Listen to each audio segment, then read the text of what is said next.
If you now, what I'm about to teach you, if you're a nonprofit, if you're a for-profit startup and you're raising funding, and if you don't if you're raising funding for your church, if you don't necessarily have to have a company that you're raising for. If you have an idea of a product and you want to raise capital, these are things that you're going to need to know. I didn't count them out. Let me see. One, two, three.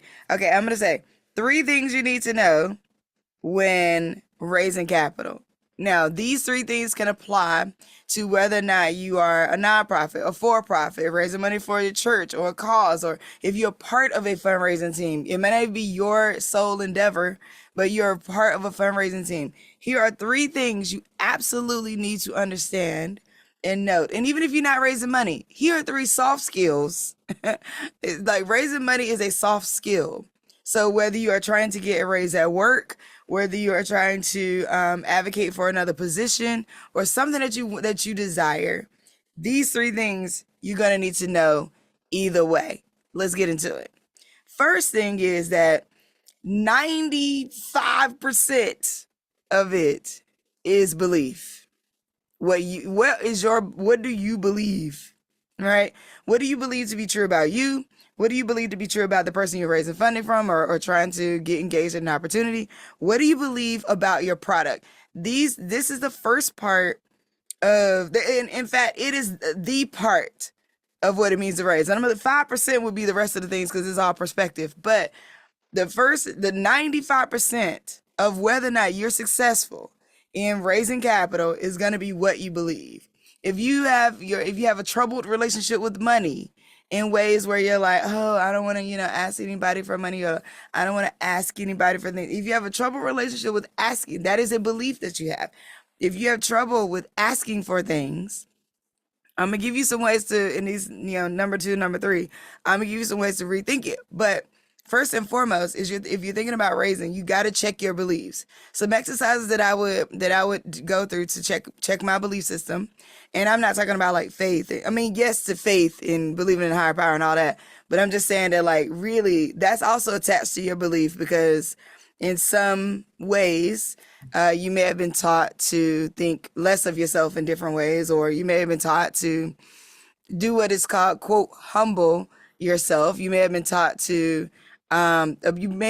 what your, quote, place is inside of the world that may not be the most productive for what it means to be as audacious to raise funding. Okay. Because you got to think about this like this. So I used to sell vacuum cleaners. Now, selling vacuum cleaners was some of the best experience that I ever had when it comes to fundraising because I had to go up to somebody's door pre-pandemic, get them to let me into their house to show them something they already own. So in that case, and not only do they already own it, it's working fine for them. It's working fine. It's like, okay, well, I got this vacuum cleaner and it's been working all right. Why do I need a new one? Right? And sometimes when you meet different people with funding, whether it's high net worth individuals, whether it is just philanthropy in general, including family offices um, or corporations, when you meet these people, right? They already giving to something. So your belief in yourself and able to crack it, get into that door is of the utmost importance. So you believe it in yourself, but you also got to believe in your product. The way to believe in your product, and I'm saying product loosely because again, it may be a nonprofit endeavor, maybe something you're raising funding for your church, things like that. In order to believe in that in depth, you must get clear on what it is. So many people text me on the Omi Homies line. I love it. I love y'all asking me for business advice. But the things y'all are asking me are things you could Google. I am at the level of resource that by the time you come to me and ask me something, it should be able to move something in your business, not just get you a little bit more informed. So you want to make sure you're using your resources properly in that sense.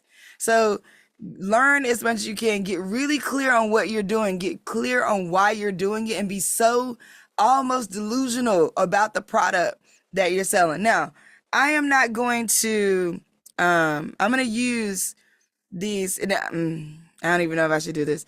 Ultimately, some of the behavior that you see from the tech bros, right?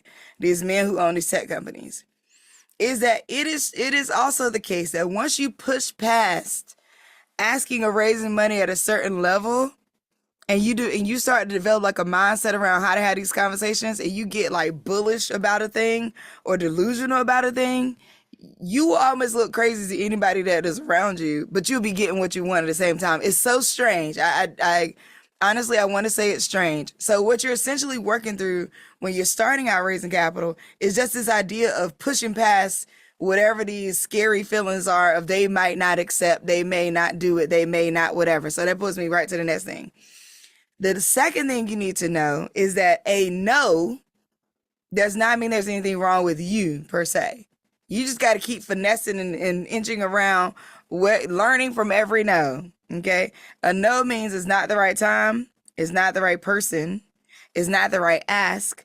And a new one that I'm adding, since we're living in this world of Elon Musk and Trump running the country, is not that way. Because I'm looking at them being like, what the hell? I mean, don't get me wrong. I'm learning from everything I'm taking in, and I'm not giving him any praise for this. But I'm saying, like, oh my God, there's a part of the quote no that I didn't put together, which is the not, oh, not that. Oh, you telling me no, meaning, oh, not that way. Got it. Okay, I'm gonna do it this other way then. Because no don't mean no. That's what you like. No does not mean, well, let me say this. First of all, let me back up because that sounded, no means no all the time sexually, okay? Hey, no means no all the time when it comes to personal engagement, proximity with each other, all of that. That's not what I'm talking about. No does not mean no when it comes to fundraising. So no does not mean it's the end. And when I say no does not mean no, I mean no doesn't mean it's the end. No doesn't mean you're terrible. No doesn't mean your idea is terrible. No doesn't mean like your company's trash. No doesn't mean your cause is not worthy. No doesn't mean, hey, we not gonna fool with you. No doesn't mean any of that. No means it's not the right time. You're not asking the right person. It's not the right ask, or not that way. A different way. Now let's get into that just a little bit. So, not the right time means that there are, so I'll give you this. Over the course of the year, there are fiscal year endings that where you can get more money in times than others. So for example, the fiscal years typically are ending for corporations, or they're settling into what they're going to do with their next budget. So you got March, June, and October. So around March, June, and October, this is when whoever's funding starts to develop their budget, or starts to know what they're gonna fund next. They start to develop the budgets for that stuff maybe 2 or 3 months before that end time. But the end of March is like they got to get that money off by the end of March. They got to get that money off by the end of June. They got to get that money off by the end of October. Those are times of the year in philanthropy where things are going to be wrapping up, and they're going to be thinking about the next batch of funding that they're going to do. And they're going to be trying to push whatever the money off is. Now in corporations, they reorg. So I know that, for people who work in corporations who listen to me, you get what I'm saying. For those who don't, especially when we look at like, oh, the DEI is being banned and things are being shut down. That is true. A lot of times what they will do is quote what they call reorg, which means that like either they're going to lay some people off. And this happens every year. Like it's every year they reorg, and for the most part, they reorganize everybody, and then you may have a different boss than you thought you was gonna have, or you may not be a part of that reorg, or somebody may lose their job. Like it's not a new thing that happens. Now the way that this is happening in the federal government and all that, that's different. The federal government doesn't reorg in the same way, so that this is just a corporate thing. But having said all of that, if you're trying to ask for funding, you probably if you're going for a corporation, you're probably going to start that journey the previous year. So you're going to start that journey. Maybe if you started right after October, they're not going to be giving out any funding, but the relationship you're building and all of that, by the time March hits, they'll know they want to work with you. But if they don't, you need to have made them understand that they want to work with you. And then by the time March is over, they're like, okay, everything's settled. We got our reorg here. We got you in our budget. Also, if you're looking at like from from the end of March to the top of June, another good relationship building point. You want to be building relationships all of March, all of April with philanthropy or with different people. So you want to go for that funding, because a lot of the RFPs for philanthropy will come out around June as well. So March is what? March 2. Like you'll see these requests for proposals come out around that time for you to respond to. You respond to them by then, you probably won't get funded to the top of that next year. But then around October, people just gonna start, October is one of those deadlines, one of those tax deadlines where you'll see money flying. It's wild. But if you're in the circle, you'll see people dropping checks so they're getting money off before the tax deadline. So not the right time. Not the right person. Everybody that looks like they have power does not. Every loud voice at a philanthropic firm or at a investment firm or every face that's on the front street does not have power. So essentially what you would do with people who don't have power like that is you would equip them to be able to go talk to the people in power so that you can get the capital that you're looking for. Now, you have to decide, you have to be discerning about whether or not this is worth your time or not worth your time. Okay? That person is worth your time or not worth your time. But they look like they have power, but they don't. And I think that that's like honestly, like I said, I'm telling y'all this about fundraising, but when it comes to soft skills in general, that is the truth in every circle you go into. A lot of times, the loudest person doesn't have power. We're looking at Congress and we're like, who actually got power? We're looking at our local communities and being like, who got power? Sometimes the leader is not the person in the quote leadership role, and that's the person you have to entertain. You have to find who is the actual leader and work with them, leverage them, consult with them, develop a relationship with them, because the person who's in the role. So a lot of times people would think they need to get to the C-suite. No, you don't. Not to raise funding. You need to get to the person whose job is wedged on your success, and they trust that you can create success. That is how you get access to capital. You get access to capital by finding the person whose raise, their praise from their boss, their intrinsic value is going to be wedged on your success. And then you need to be successful so they can get what they need. Like, that is the way this all works. And in fact, behind the scenes is the way it works in politics. But as I'm talking to y'all, I'm realizing like how political it really is. But this is how it works in raising funding. And let me be clear.